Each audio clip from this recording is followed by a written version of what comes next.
Welcome back to Britology. Today we're diving into something truly fascinating.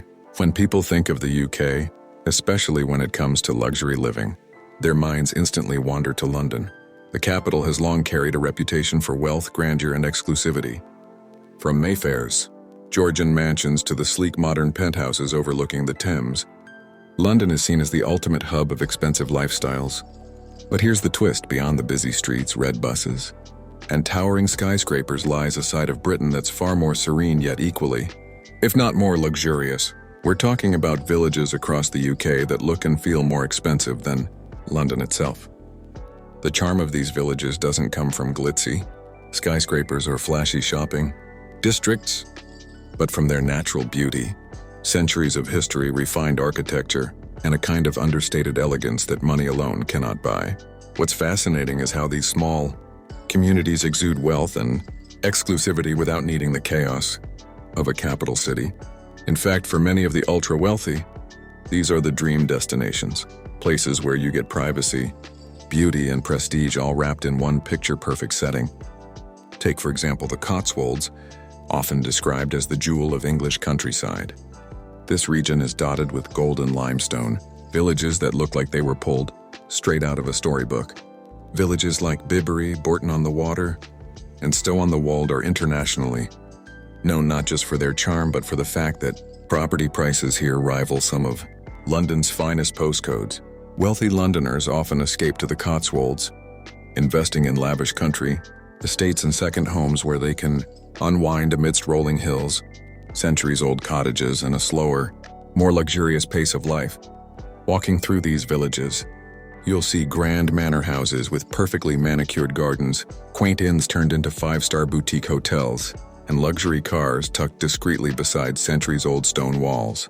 It's a kind of old-world wealth that speaks louder than any London penthouse ever could.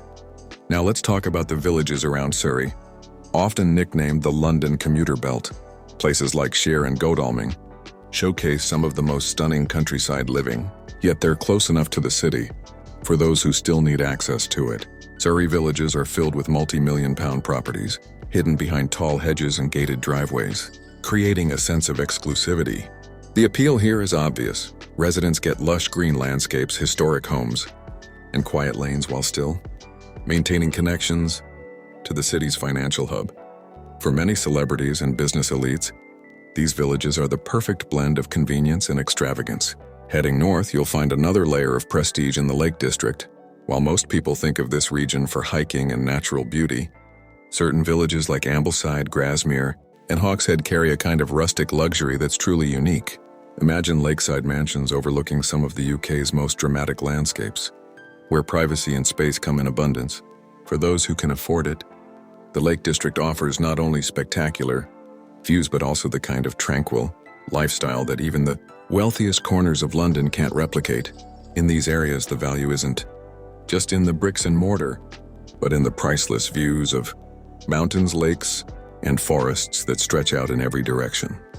We also can't ignore villages in the south of England, particularly in counties like Hampshire and Dorset. Villages such as Beaulieu in the New Forest are home to sprawling estates that look more like royal residences than countryside homes. Here you'll see grand properties surrounded by ancient woodlands, often with private stables, acres of land, and architecture that feels like it belongs in a heritage film.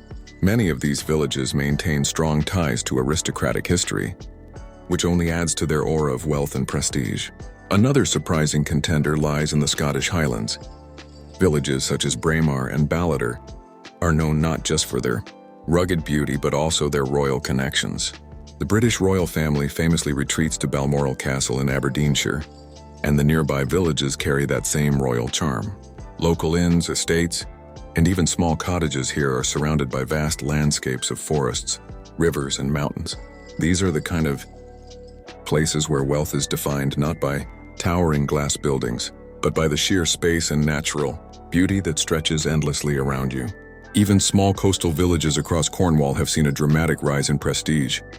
Places like Rock Padstow and St. Mawes have become known as the playgrounds of the wealthy. Rock, for instance, is sometimes referred to as Britain's Saint-Tropez, with its yacht clubs, water sports, and luxurious holiday homes. From seaside mansions with panoramic ocean views to private beachfront cottages, these villages exude the kind of laid-back opulence that rivals London's busiest luxury districts. The lifestyle here is all about exclusivity, privacy, and enjoying natural beauty and style. What makes these villages feel more expensive than London is the atmosphere. London's luxury is loud, its bold skyscrapers, flashy cars, and bustling shopping streets. But village luxury is quiet, subtle, and deeply rooted in heritage. It's in the centuries-old churches, the stone cottages preserved to perfection, the manor houses hidden behind ivy-covered walls, and the landscapes that have remained unchanged for hundreds of years. There's a timelessness here that money alone can't buy. But those with means are willing to pay extraordinary sums just to be part of it. In fact, recent property trends in the UK reveal that more and more people are willing to trade London living for village life. The rise of remote work has only added to this, allowing people to live in breathtaking countryside settings while still being connected to global business. This shift has pushed property values in some villages even higher than central London, creating micro-markets where exclusivity is measured not just by price but by access. After all, not everyone can own a cottage in Byberry or a waterfront estate in Cornwall. It's these limitations and the heritage behind them that make such places feel so much more exclusive. Beyond property and wealth, the lifestyle in these villages plays a huge role in their appeal. Think about it. Afternoons spent at local country pubs with Michelin-starred dining, weekend strolls through historic market squares, attending village festivals that have been celebrated for centuries, or sailing along the Cornish coast. This isn't just living, it's living at its most refined and culturally rich. And unlike London, where everything feels rushed, life in these villages is about space, time, and appreciation of beauty. So when we say these UK villages look more expensive than London, it's not simply about the numbers on property listings. It's about how they carry themselves, the aura they project, and the sense of timeless luxury they provide. They remind us that wealth isn't always about skyscrapers or penthouses. It can also be about rolling hills, honey-colored stone cottages, and the quiet prestige of history combined with exclusivity. Thanks for watching Brutology. If you enjoyed this journey through the UK's most exclusive villages, don't forget to like, share, and subscribe for more deep dives into Britain's hidden gems. Until next time, keep exploring the extraordinary.